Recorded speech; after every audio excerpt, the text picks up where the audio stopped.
নমস্কাৰ বন্ধুসকল, অন্য এটা ভিডিঅ'ত আপোনাক স্বাগতম জনাইছোঁ। এই চাওক আহি আছে, সিহঁতে আস্তে আস্তে আহি আছে আৰু আমাৰ হৰ্চকেইটা ঘোঁৰা। আজি প্ৰাকৃতিক পৰিৱেশটো ধুনীয়া সুন্দৰ চাহ, কেওফালে পাহাৰৰ চাৰিওফালে সুন্দৰ পৰিৱেশ বনাইছে, আকাশখনৰ কালাৰ আৰু লগতে এয়া ঘোঁৰাবিলাকে কি ধুনীয়াকৈ সুন্দৰকৈ ঘাঁহবিলাক মানে ইয়াতে ৰাইডিং কৰি আছে।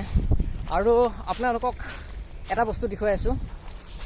আপোনালোকে নিশ্চয় গম পাই চাগে, এইটো জলকীয়া ইমান ধুনীয়া লাগিছে, চাই ইমান লাগিছে চাই। এই জলকীয়া গছজোপা ইমান সুন্দৰকৈ লাগিছে, বগা জলকীয়াটো কি জলকীয়া গম নাপাওঁ।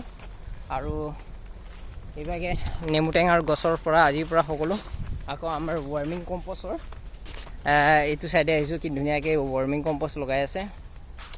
আপোনালোকে দেখিবই নিশ্চয় গম পাইছে, এইটো ৱাৰ্মিং কম্প'ষ্ট, এইটো কেঁচু সাৰ। আৰু লগতে মই লগত জিমিক লৈ আনি আছোঁ, আপোনালোকে নিশ্চয় দেখিছে। আৰু এয়া হৈছে ঘোঁৰাবিলাক ৰাইডিং কৰি আছে, ধুনীয়া। আৰু এয়া সাৰ বনোৱা আমাৰ মেচিন, এইটোৱে হৈছে আমাৰ ধুনীয়াকৈ ৱাৰ্মিং কম্প'ষ্টৰ সাৰ বনোৱা মেচিন। আৰু ইহঁতে চলাই আছে সাৰ বনোৱা মেচিনকেইটা। এটা তাহঁতৰ ইয়াতে কি ধুনীয়া পেকিং কৰি আছে এইবিলাক গোবৰ সাৰ। নিশ্চয় আপোনালোকে মানুহকেইজনক চিনি পাইছে চাগে, প্ৰথমে আমি আনলোড কৰি থকা মানুহকেইজনে হয় একেলগে। আৰু সেয়া কি ধুনীয়া ড্ৰেগন ফ্ৰুটো ইয়াত লাগি আছে, ড্ৰেগন ফ্ৰুটৰ গছ আৰু ৱাৰ্মিং কম্প'ষ্ট। তো ভিডিঅ'টো ভাল লাগিলে লাইক কমেণ্ট শ্বেয়াৰ কৰিব।